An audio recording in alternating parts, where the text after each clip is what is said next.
Hello friends, welcome to this video.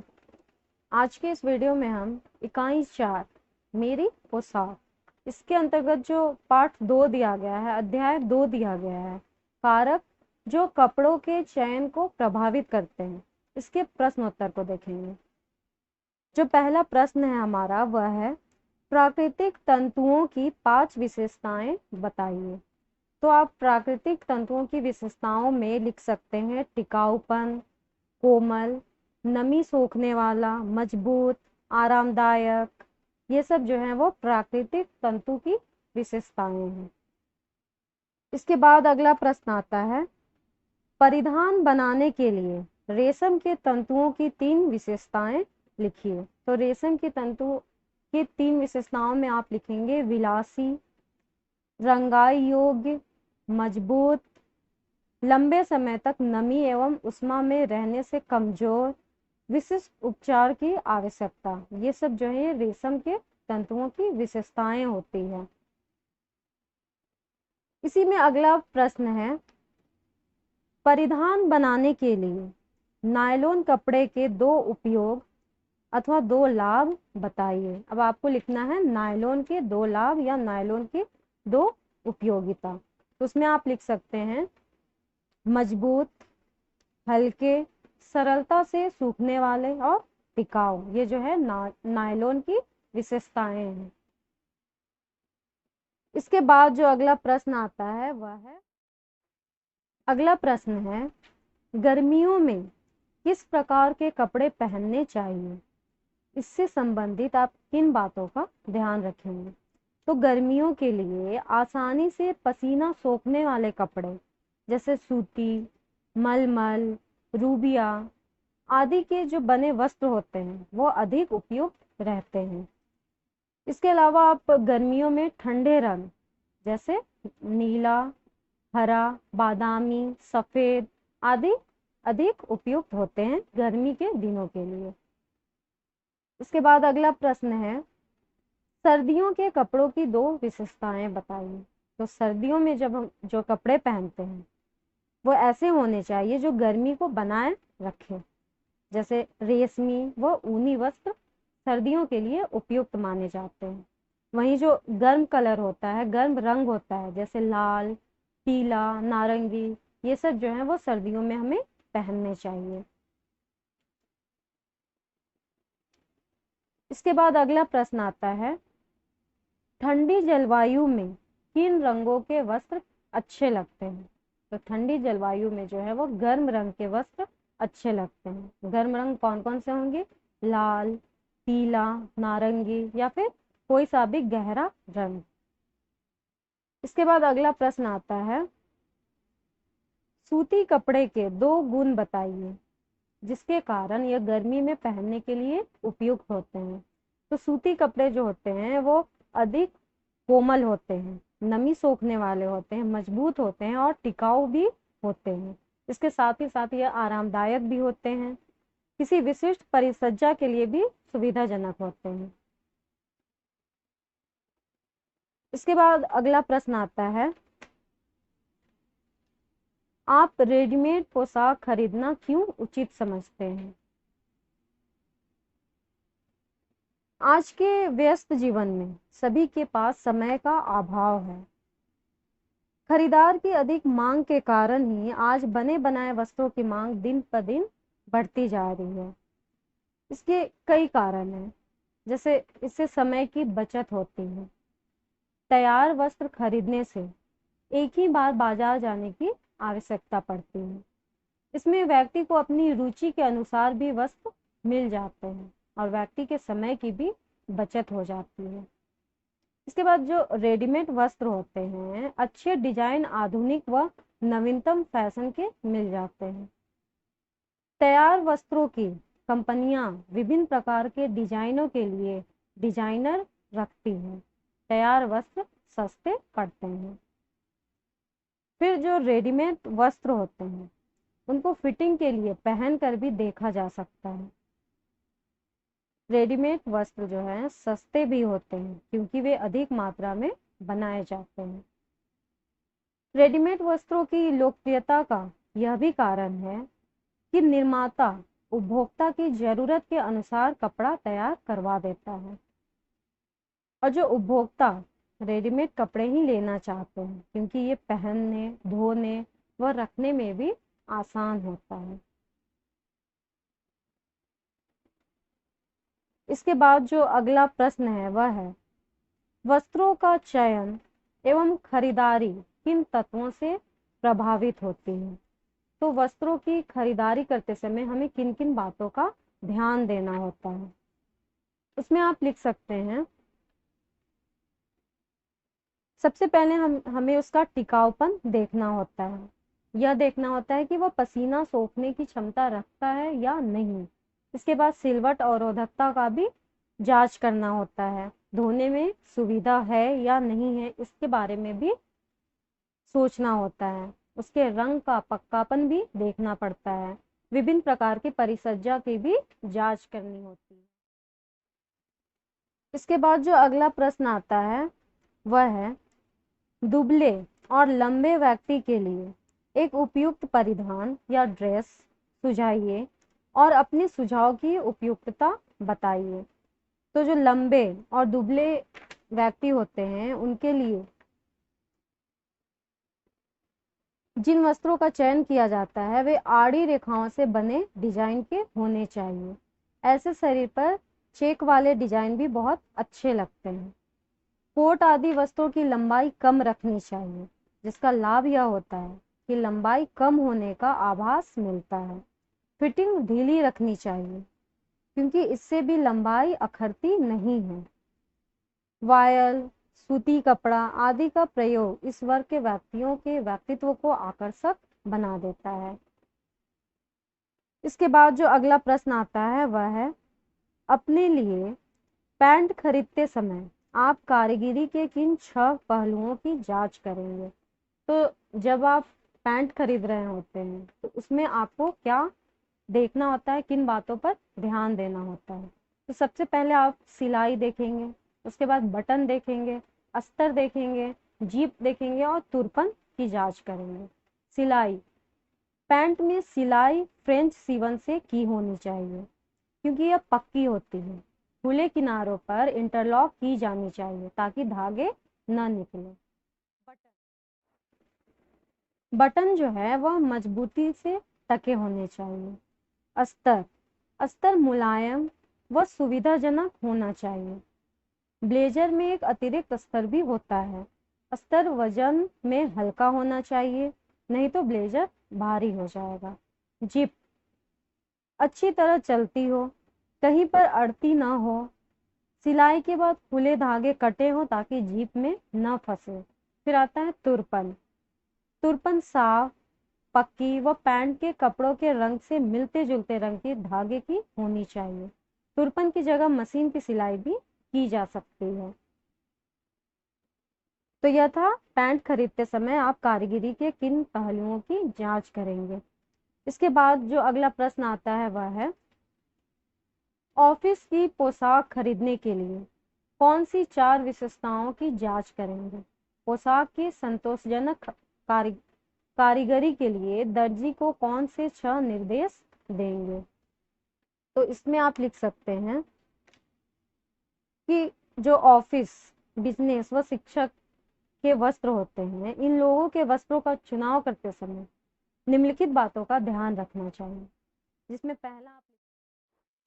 जिसमें आप लिख सकते हैं कि कार्यस्थल पर जाने वाले व्यक्तियों के कपड़े औपचारिक होने चाहिए। कपड़े सादे तथा साफ सुथरे होने चाहिए। वस्त्र की फिटिंग सही होनी चाहिए जिससे व्यक्ति स्मार्ट तथा गंभीर लगे। वस्त्र इस्त्री किए हुए होने चाहिए। अश्लील या असभ्य वस्त्रों का प्रयोग नहीं करना चाहिए।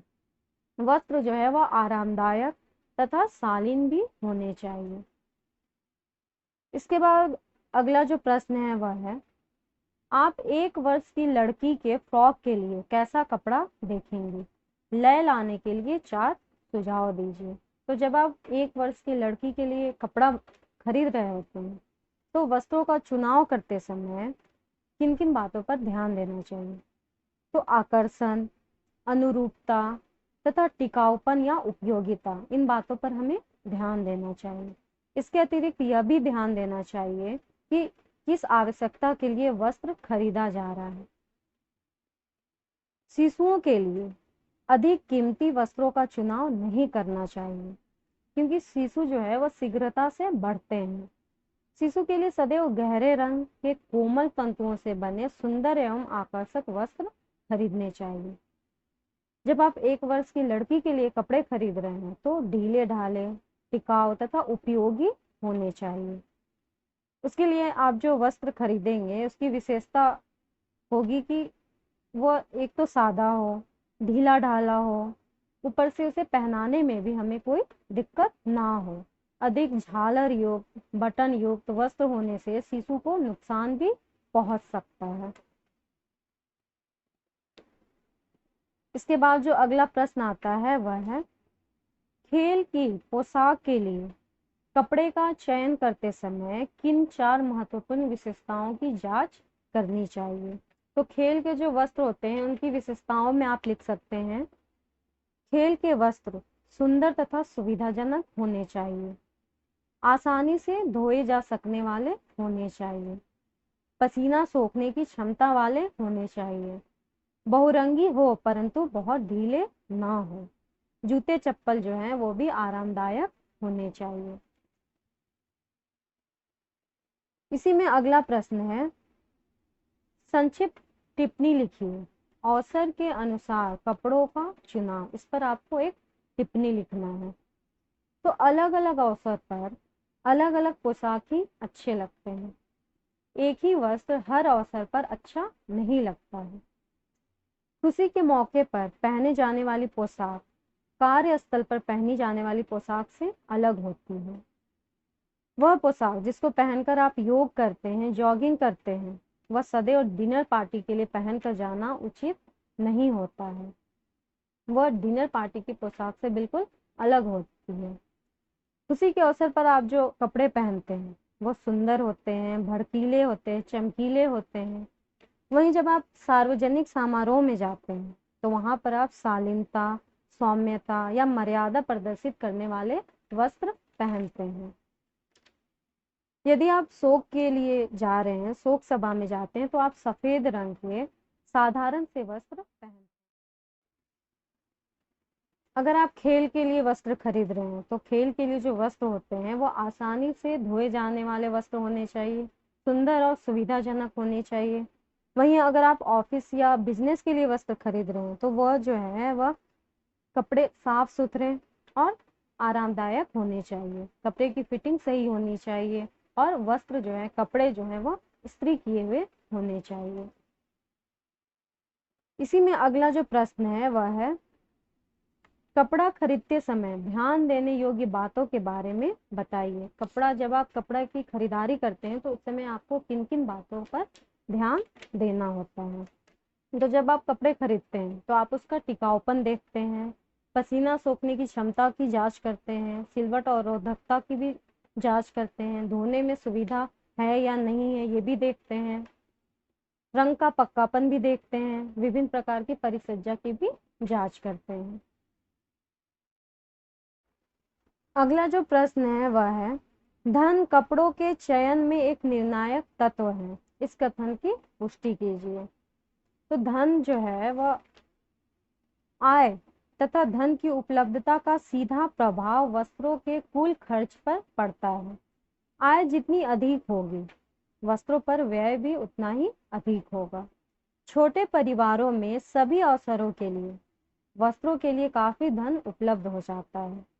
यदि आय कम हो तो मूलभूत आवश्यकताओं पर व्यय करने के बाद वस्त्रों के लिए धन नहीं बचता है। यदि परिवार में कामकाजी लोग हैं तो उनके वस्त्रों पर कुल आय का काफी भाग व्यय हो जाता है। आसानी से उपलब्ध धन से अधिकतर बिना जरूरत के वस्त्रों को भी खरीदा जाता है। ऐसी आदतों पर रोक लगाना चाहिए। इसके बाद जो अगला प्रश्न आता है वह है, स्कूल जाने वाले बच्चों के वस्त्रों का चयन करते समय आपको किन किन बिंदुओं का ध्यान रखना चाहिए। तो जो स्कूल जाने वाले बालक बालिकाएं होते हैं वो शीघ्रता से बढ़ते हैं तथा खेलकूद के कारण उनके वस्त्र फटते भी जल्दी हैं, खराब भी जल्दी होते हैं। उनके वस्त्रों को चुनते समय जलवायु तथा मौसम का भी ध्यान रखना पड़ता है। बढ़ते बच्चों के लिए परिधानों के लिए कपड़ा नाप से थोड़ा अधिक लेना चाहिए। वस्त्र कुछ ढीला तथा कुछ बड़ा रखने से अधिक दिन तक काम आता है। स्कूल जाने वाले बालक बालिकाओं के लिए सघन संरचना के वस्त्र पसंद किए जाने चाहिए। ऐसे वस्त्र मजबूत रहते हैं और धोने में सिकुड़ते भी नहीं हैं। स्कूल जाने वाले बच्चों के लिए कम मूल्य का मजबूत, चिकना, हल्का, आसानी से धुल सकने वाला तथा साधारण घरेलू शोधक पदार्थों से नष्ट न होने वाला कपड़ा चुनना चाहिए। अत्यधिक कीमती वस्त्रों से उनके लिए जो परिधान बनाए जाएं, उन्हें विशेष अवसरों पर ही प्रयोग करना चाहिए।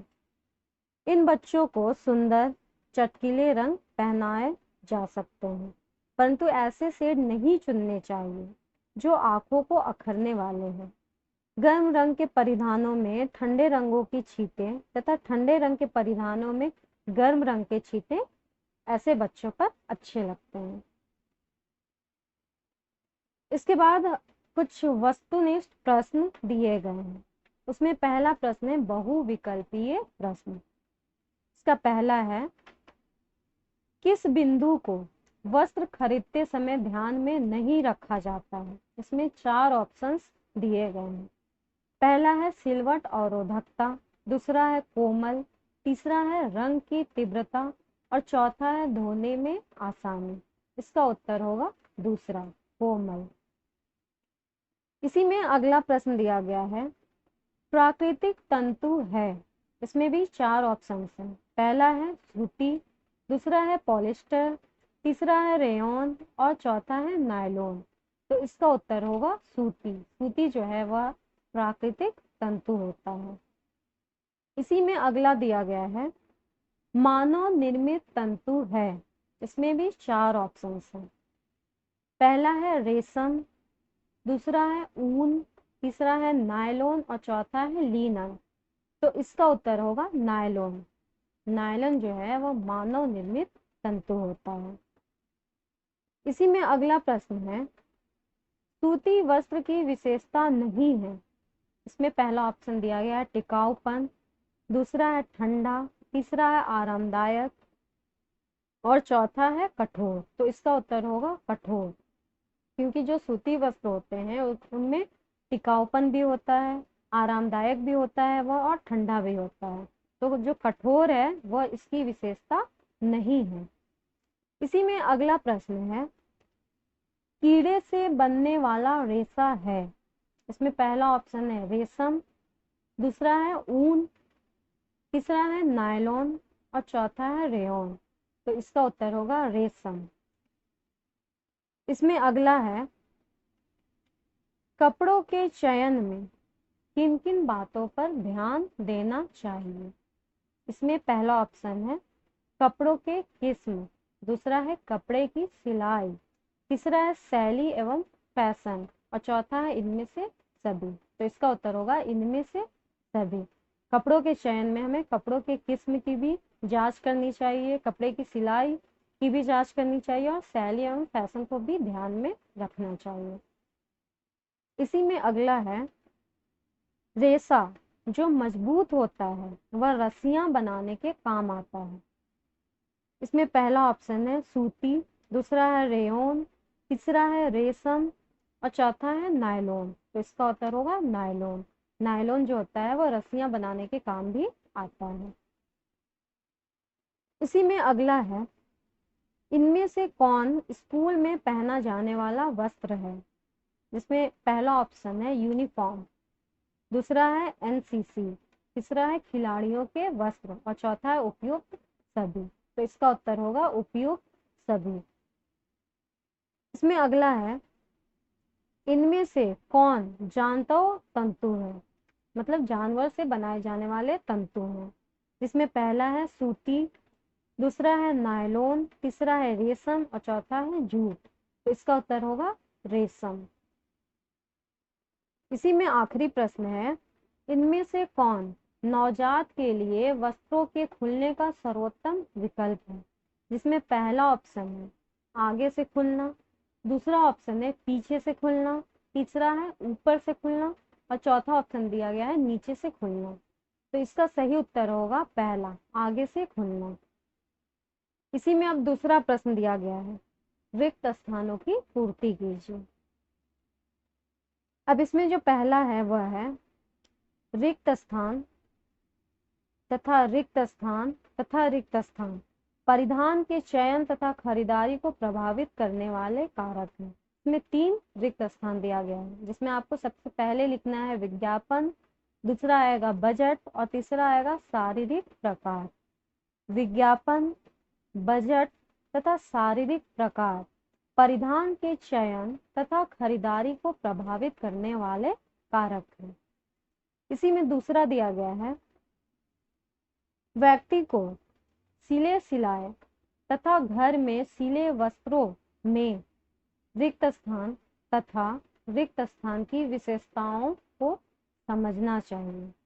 तो यहाँ पर आप लिखेंगे फिटिंग तथा बनावट। व्यक्ति को सिले सिलाए तथा घर में सिले वस्त्रों में फिटिंग तथा बनावट की विशेषताओं को समझना चाहिए। इसी में तीसरा है, बच्चों के वस्त्र रिक्त स्थान रंग के होने चाहिए। यहाँ पर आपको लिखना है गहरे। बच्चों के वस्त्र जो है वो गहरे रंग के होने चाहिए। इसी में चौथा है, यदि वस्त्रों में हवा जाने का मार्ग होगा तो वस्त्र रिक्त स्थान सोखने में समर्थ होगा। यहाँ पर आप लिखेंगे पसीना। यदि वस्त्रों में हवा जाने का मार्ग होगा तो वस्त्र पसीना सोखने में समर्थ होगा। इसी में पांचवा दिया गया है, बच्चों को रिक्त स्थान तथा पर्यावरण के अनुसार वस्त्र पहनाइए। यहाँ पर आप लिखेंगे क्रियाशीलता। बच्चों को क्रियाशीलता तथा पर्यावरण के अनुसार वस्त्र पहनाइए। अब इसी में तीसरा प्रश्न दिया गया है, सत्य या असत्य कथन। अब इसमें पहला है, वस्त्रों को बनाने के कोई नियम नहीं होने चाहिए। यह कथन असत्य है। इसी में दूसरा है, परिधान स्थान की आवश्यकताओं तथा विचित्रताओं पर निर्भर होना चाहिए। यह कथन सत्य है।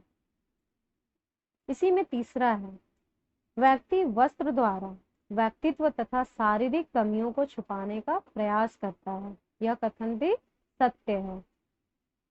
इसी में चौथा है, वस्त्र जीवन शैली को नहीं बनाते। यह कथन असत्य है। और इसी में आखिरी है, सस्ती खरीदी हुई वस्तुओं से बचत नहीं होती तथा वे निम्न गुणवत्ता की होती है। यह कथन सत्य है। अब इसमें कुछ उच्च स्तरीय बुद्धि कौशल प्रश्न दिए गए हैं, आइए उस पर भी एक नजर डालते हैं। उसमें पहला प्रश्न है, वस्त्रों के चयन को प्रभावित करने वाले कारकों का वर्णन कीजिए।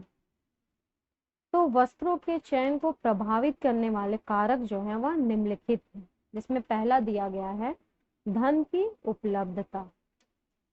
वस्त्रों के चयन में धन की उपलब्धता का होना या न होना महत्वपूर्ण होता है।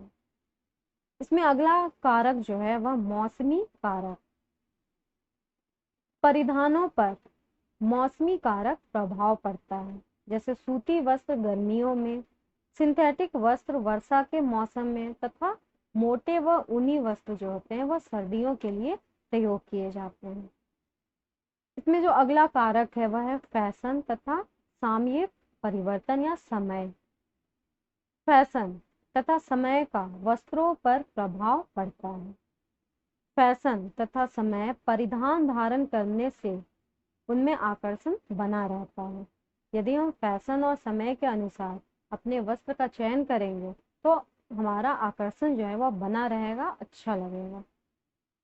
इसके बाद आता है शरीर के अनुसार वस्त्रों का चयन करना।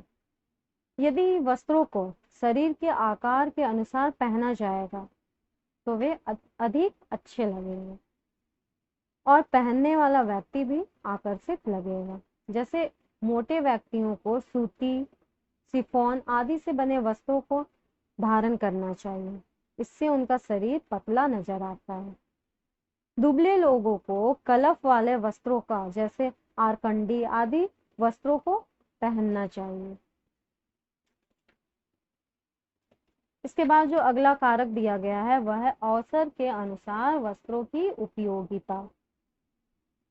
अवसर के अनुसार वस्त्रों का चुनाव करना ठीक रहता है। पार्टी, शादी विवाह आदि में चमकीले व गहरे रंगों का उपयोग किया जाना चाहिए। सामाजिक समारोह आदि में मध्यम रंग के वस्त्र प्रयोग में लाए जा सकते हैं तथा रोगी को देखने तथा किसी शोक आदि में जाने पर हल्के रंगों के कपड़ों को पहनना चाहिए। इसमें जो अगला कारक है वह है व्यक्तित्व अभिव्यक्ति। किसी भी व्यक्ति के व्यक्तित्व की अभिव्यक्ति उसके कपड़ों से होती है। इसके बाद आता है वस्त्रों की देख रेख, फिर आता है वर्तमान स्टॉक पर आधारित भविष्य के लिए खरीद। इसके बाद आता है व्यवसाय कार्य पर आधारित चयन और इसके बाद है आयु व वस्त्रों का चयन। व्यक्तित्व की अभिव्यक्ति में आप लिखेंगे व्यक्ति को अपने शारीरिक आकार तथा व्यक्तित्व के अनुरूप जो वस्त्र सबसे ज्यादा जचे वही पहनने चाहिए। अपने लिए उन्हें वस्त्रों का चुनाव करना चाहिए जिसे पहनकर आपको प्रशंसा मिले, जिससे पहनकर आपको ऐसा लगे कि आप अच्छे दिख रहे हैं। उचित वस्त्रों से व्यक्ति में आत्मविश्वास आता है जो व्यक्तित्व के उचित विकास के लिए बहुत ही आवश्यक होता है। अब आता है वस्त्रों की देखरेख। इसमें आप लिख सकते हैं कि वस्त्रों को खरीदते समय यह ध्यान रखें कि उनकी उचित देखभाल हो सके और जो लंबे समय तक नए बने रहें। आजकल विशेष परिसज्जा वाले वस्त्र जैसे रिंकल, धब्बा व फिट प्रतिरोधक बनने लगे हैं जिनकी देखरेख काफी सरल हो गई है। अब इसमें जो अगला प्रश्न आता है वह है किसी विशेष परिधान के लिए कपड़े की मात्रा निश्चित करने में कौन कौन सी बातें प्रभाव डालती हैं। तो किसी विशेष परिधान के लिए कितनी मात्रा में कपड़ा खरीदना पड़ेगा, इसके लिए निम्नलिखित बातों का जानना आवश्यक होता है। जिसमें पहला पॉइंट आप लिखेंगे कपड़े का अर्ज या पन्ना क्या है। अधिकतम अधिक चौड़े अर्ज के वस्त्र ज्यादा महंगे होते हुए भी सस्ते दाम वाले पन्ने के कपड़ों से सस्ते पड़ते हैं। कितने पन्ने में से विशेष परिधान निकाला जा सकता है, इसका ठीक ठीक अनुमान लगा लेने पर निश्चित धन में कुछ अधिक उच्च श्रेणी का कपड़ा खरीदा जा सकता है। इसके बाद इसमें दूसरा पॉइंट लिखेंगे यह जानना आवश्यक है कि कपड़े में कितना ढीलापन रखना है, उसी के अनुसार कपड़े की मात्रा निश्चित की जा सकती है। उसके बाद कपड़ा कितना सिकुड़ेगा उसका अनुमान लगाकर कपड़ा खरीदना चाहिए। जिन कपड़ों में सरकने की आशंका अधिक होती है उनमें सिलाई के लिए अतिरिक्त कपड़ा खरीदना चाहिए। कपड़ों को डिजाइन के अनुरूप खरीदना चाहिए। बड़े डिजाइन के कपड़े इस तरह बनाने चाहिए कि परिधान संतुलित लगे। ऐसे में कटाई में अधिक कपड़ा व्यर्थ चला जाता है। परिधान के डिजाइन के अनुसार कपड़ा अधिक लग सकता है। जैसे पूरी बाजू के ब्लाउज में छोटी बाजू की अपेक्षा अधिक कपड़ा लगेगा। चुन्नटों, प्लेटों, जेबों या कॉलरों के लिए अतिरिक्त कपड़ा खरीदना चाहिए। इसी प्रकार कपड़ा खरीदने से पहले यह आवश्यक है कि डिजाइन की अच्छी प्रकार से समझ लें और उसी के अनुसार कपड़े की मात्रा निश्चित करें। इसके बाद जो अगला प्रश्न है इसमें वह है धन की उपलब्धता का वस्त्रों के चयन पर क्या प्रभाव पड़ता है। तो इसमें आप लिख सकते हैं आय तथा धन की उपलब्धता का सीधा प्रभाव वस्त्रों के कुल खर्च पर पड़ता है। आय जितनी अधिक होगी वस्त्रों पर व्यय भी उतना ही अधिक होगा। छोटे परिवारों में सभी अवसरों के लिए वस्त्रों के लिए काफी धन उपलब्ध हो जाता है। यदि आय कम हो तो मूलभूत आवश्यकताओं पर व्यय करने के बाद वस्त्रों के लिए धन नहीं बचता है। यदि परिवार में कामकाजी लोग हैं तो उनके वस्त्रों पर कुल आय का काफी भाग व्यय हो जाता है। आसानी से उपलब्ध धन से अधिकतम बिना जरूरत के वस्त्रों की भी खरीदारी हो जाती है। तो ऐसी आदतों पर हमें रोक लगानी चाहिए। इसके बाद जो अगला प्रश्न आता है वह है 6 महीने के बच्चे के लिए कपड़ा खरीदते समय आपको किन 4 बातों का ध्यान रखना चाहिए। तो जब आप 6 महीने के बच्चे के लिए कपड़ा खरीदते हैं तो आपको निम्नलिखित बातों पर ध्यान रखना चाहिए, जिसमें पहला आएगा शिशु के वस्त्र आरामदायक व ढीले ढाले होने चाहिए, क्योंकि शिशु की त्वचा जो है वह कोमल होती है तथा शारीरिक वृद्धि भी तीव्र गति से होती है। बच्चे जो हैं वो तीव्र गति से बढ़ते हैं। इसमें दूसरा पॉइंट आएगा ये वस्त्र मुलायम व सूती होने चाहिए, जिससे शिशु की मुलायम व कोमल त्वचा को रगड़ न लगे। इसके बाद आएगा शिशु के वस्त्र ऐसे होने चाहिए जिन्हें आसानी से धोया जा सके, वे जल्दी सूख जाएं, ताकि बच्चे बहुत जल्दी कपड़ों को गंदा करते हैं और उसे हमें धोना होता है।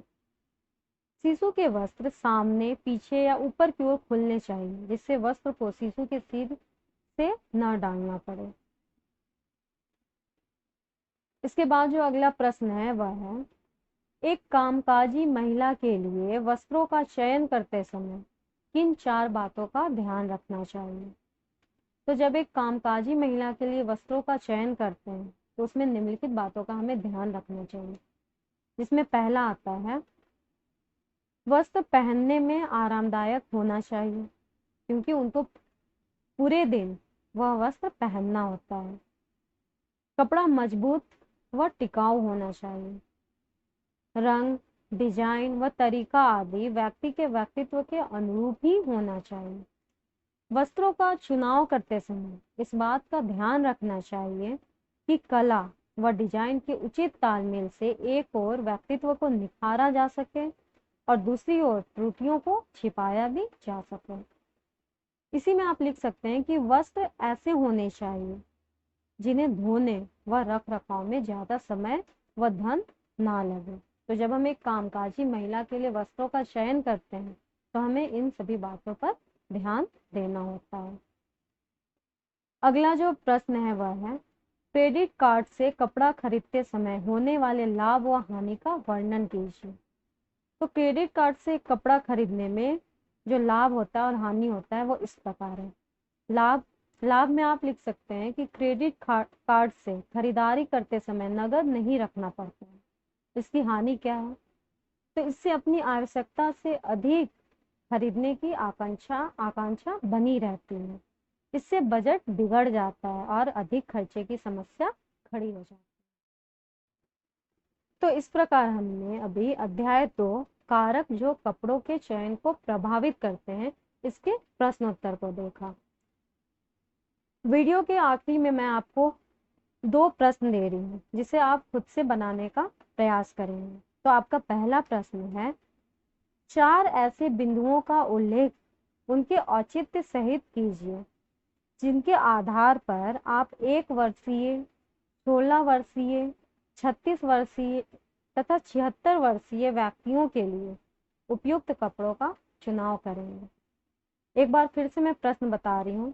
4 ऐसे बिंदुओं का उल्लेख उनके औचित्य सहित कीजिए जिनके आधार पर आप 1 वर्षीय, 16 वर्षीय, 36 वर्षीय तक 76 वर्षीय व्यक्तियों के लिए उपयुक्त कपड़ों का चुनाव करेंगे। और आपका दूसरा प्रश्न है यदि रेखा, आकार, रंगों व लय का चतुराई से प्रयोग किया जाए तो अत्यंत पतली व लंबे कद की महिला को भी नाटा प्रतीत किया जा सकता है। चित्रों की सहायता से इस कथन की पुष्टि कीजिए। ये जो 2 प्रश्न हैं इसे आप खुद से बनाने का प्रयास करेंगे। आज के वीडियो में बस इतना ही।